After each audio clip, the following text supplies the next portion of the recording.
किया किसने, नामजद कौन हुआ, इस पे ध्यान आपका है? और नीचे कर लीजिए। समाजवादी पार्टी की सरकार में जो सपा की सरकार थी उसे गुंडों की सरकार कहते थे। उसी की सरकार में पैदा हुए ये अपराधी अपराध कर रहे हैं। बीते रविवार को संत कबीर नगर में एक नेता की हत्या से हड़कंप मच गया था।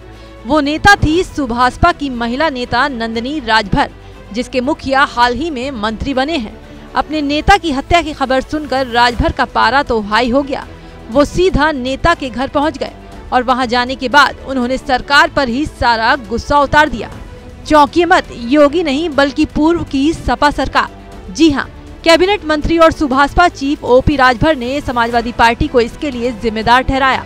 मीडिया के इस हत्याकांड पर सवाल पूछते ही वो सपा पर भड़क गए और कहने लगे समाजवादी पार्टी की सरकार में शह मिला और गुंडे पैदा हुए जो अपराध कर रहे हैं। किया किसने, नामजद कौन हुआ, इस पे ध्यान आपका है? और नीचे कर लीजिए। समाजवादी पार्टी की सरकार में जो सपा की सरकार थी उसे गुंडों की सरकार कहते थे।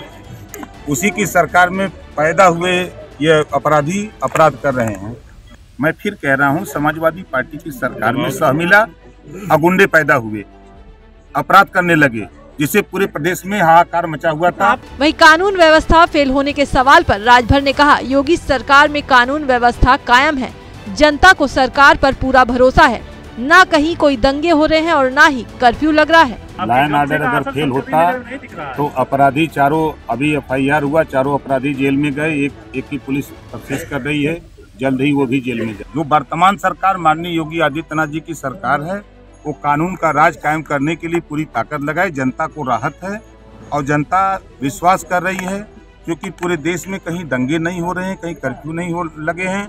बता दें कि 10 मार्च को सुभाषपा महिला मोर्चा की प्रदेश महासचिव नंदिनी राजभर का शव उनके घर में खून से लथपथ हालत में मिला था। हत्या की जानकारी मिलते ही मंगलवार को पार्टी प्रमुख नंदिनी के घर पहुंच गए, जहां उन्होंने पीड़ित परिवार से मुलाकात कर 2 मिनट का मौन रखा। साथ ही पीड़ित परिवार को हर संभव मदद देने और मामले में सख्त कार्रवाई का आश्वासन दिया है।